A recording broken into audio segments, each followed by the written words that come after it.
Growing up, I pretty much always had skinny legs, and it never really bothered me because I was just skinny overall.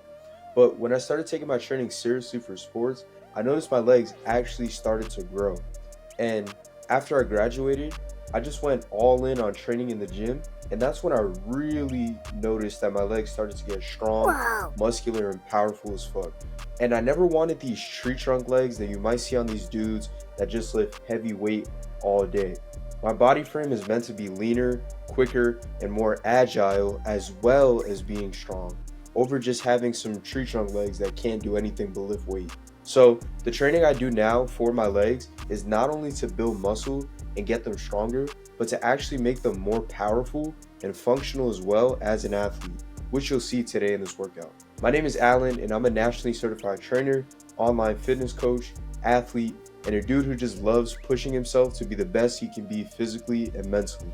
The workout I'm going to be taking you through today is an example workout from a training program I designed for myself and for one of my clients. This personalized training program is accessed through an easy to use app, so all my clients can just log in and see their workouts and nutrition tasks for the day. It takes the guesswork out of achieving the goals they want to hit in the gym. And if you're interested in something like that for yourself, click the first link in the description for a short questionnaire to see if you're someone that we can help. Also, make sure to like this video and save this workout as well, so you can always come back to it anytime you need it in the future. So first, we always start our workouts with dynamic stretches. Dynamic stretches are stretches that you do while moving, and static stretches are ones that you do while your body is still. The reason you always want to do dynamic stretches before a workout over static stretching is because it prepares your body better for the workout. Think about it, why would you stand still and stretch a muscle when during your whole workout your body is constantly moving? The first dynamic stretch is scoops. This one is for your hamstrings, and to do it correctly, you want to make sure that your front leg stays straight while you hinge your hips back and then swipe the ground. Continue to do this for about 5 to 10 reps on each leg while moving forward. The next stretch is quad pulls, and this one is to loosen up the quads a bit. To do these, just pull your foot back to your butt. You should feel a good stretch in front of your thighs and repeat for about 5 to 10 reps on each leg. After that, we go to knee hugs. This is a great stretch for the glute, and for an added benefit, I like to pull my knee up to my chest to stretch the glute. Then once I let it go, I snap my leg back down to the ground while engaging my glute. This is not necessary, but a great way to engage your glutes before your workouts. Repeat this stretch for about 5 to 10 reps on each leg. The next stretch we got is Frankensteins, and for these, you're going to keep your legs straight while kicking in front of you using your hips to raise your leg, and then pulling your leg down with your glute and your hamstring. This is a great way to fire up the hamstrings and the hip flexors. Repeat for about 5 to 10 reps. After that, we got hip sits, and these are going to open up the inside and stretch out the outside part of your hips. Don't neglect stretching and working on your hips, because this is the place that connects your legs to your core. If your hips are weak, then your legs are going to be weak. So how to do these is you cross one leg over the other and sit as if you're going to sit in a chair.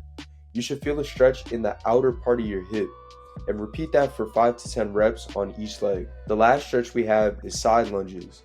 This is to stretch that inner thigh, probably the most neglected area, especially for dudes. For these, just spread your legs out wide and lunge to one side until you feel a nice stretch. Then repeat by lunging to the other side. Repeat this for about 5 to 10 reps on each leg. The next part of the warm-up I like to do, especially because I'm going to be sprinting and jumping in this workout, is some sprint drills. These are beneficial even if you aren't an athlete, because they teach the right muscles that you use in exercises in the gym to fire correctly and to fire fast. This will contribute to making you a stronger and more powerful athlete overall in the gym. The first drill I do is A-skips. These are great for activating your hip flexors and getting a nice bounciness before you actually head into your workout. The main focus of this drill is to cultivate a rhythm and pop off the ground. Start with jumping and simultaneously raising the opposite knee up. Once that knee reaches a 90-degree angle and your jumping leg lands back on the ground, bring your knee that's up back down to meet the other leg and do a second jump to meet both legs back together. Now do the same with the other leg and continue alternating.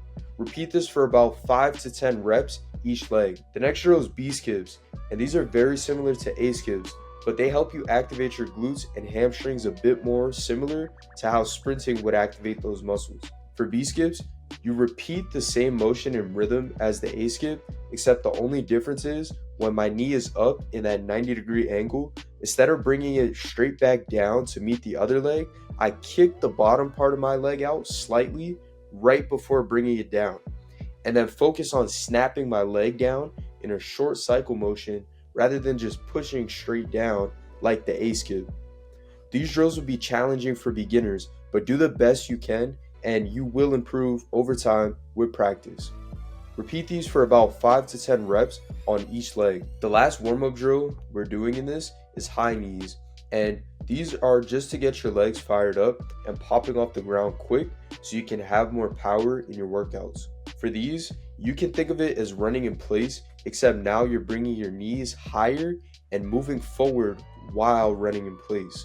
Repeat these for about 16 to 20 reps total. Now for the main event, we're headed into the workout, and like I said, this workout is straight from my training app that I use for my clients and for myself. In today's workout, our focus is to increase our leg strength, muscle, and power by using a combination of strength training exercises and athletic movements. For the first exercise, we got Romanian deadlifts, and we're going heavy to work on maximal strength, as well as doing a couple sets to work on building muscle. Always start every exercise with a few warm-up sets before you just jump straight into lifting heavy weight.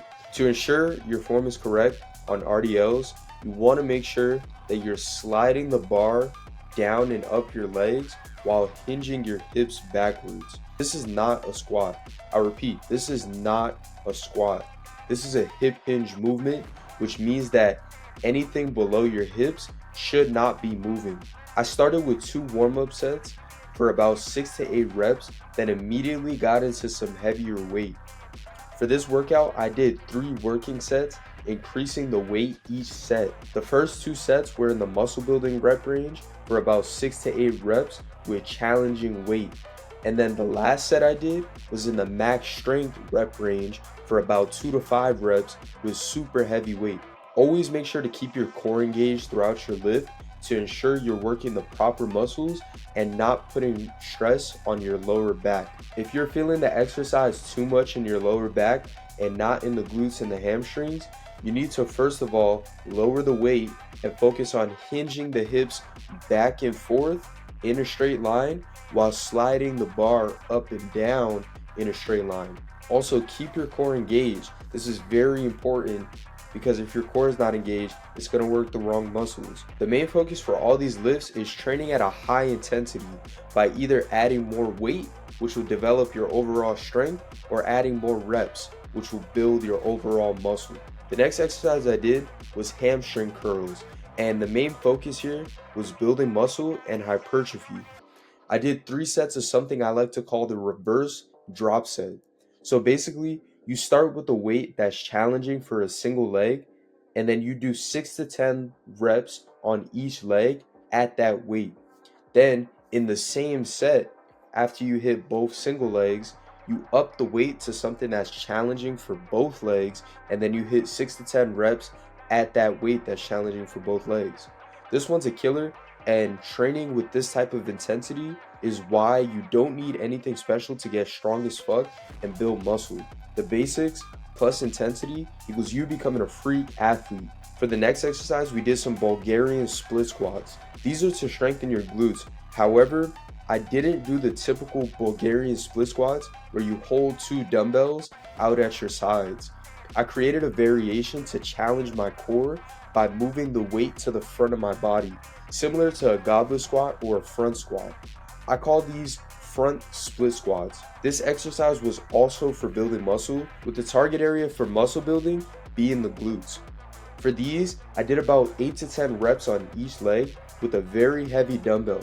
This was challenging because I had to keep my core stable the whole time, making sure I didn't collapse with this heavy ass dumbbell. These are no joke, so proceed with caution. I would recommend warming up with a lighter weight, then bumping it up to what you can handle, but make sure the weight is still challenging as fuck. I did about 3 sets of 10 reps on each leg for this exercise. For rest time in each set, focus on getting just enough recovery. Not so much to where you're out of the zone and you're starting to relax, but enough to where your body can perform at the same level or better than the last set. Usually this is around 3 to 4 minutes. So now I was finished for the lifting portion of my workout, and after that, I got into doing some incline sprints to help transfer all that strength training and muscle building I just did into power and fluidity with an athletic type movement. It makes no sense to just lift weights for strength and not be a well-rounded athlete, especially for smaller frame guys. Focus on being strong, powerful, explosive, and agile for your body weight, not just putting on a bunch of useless muscle. For the sprints, I did 3 sets of 3 reps, back-to-back 5-second sprints on the incline treadmill. For the sprints, I tried to limit my rest time to not get full recovery so I could work my endurance more. Next, I did some athletic jumps to further my athleticism and convert that strength I just worked into power. For the jump exercises, I did a combination of tuck jumps for height, broad jumps for distance, and single leg jumps. I did about 3 sets of 6 to 8 reps for each jump. These are amazing for developing powerful legs, and they really challenge your body in a different way than just lifting. So that was the complete workout to build strength, build muscle, and develop powerful legs for today. And honestly, I felt great after this workout, and incorporating athletic movements in your workout is something I recommend to everyone. I believe everyone should be athletic because our bodies are legit designed to do so. So let me know in the comments if you've done workouts like this before or you're consider giving it a try. I would love to hear what you guys have to say. Also, if you like this workout and would like to see how you can have workouts like this programmed exactly to what you need, as well as help with your diet so you can get ripped, get athletic, strong, powerful, get sick confidence in your body, and all those amazing things, click the first link in the description to answer a quick questionnaire so we can get started on building a program for you. Make sure to like and subscribe to the channel for more dope content around training, and I'll catch you guys later.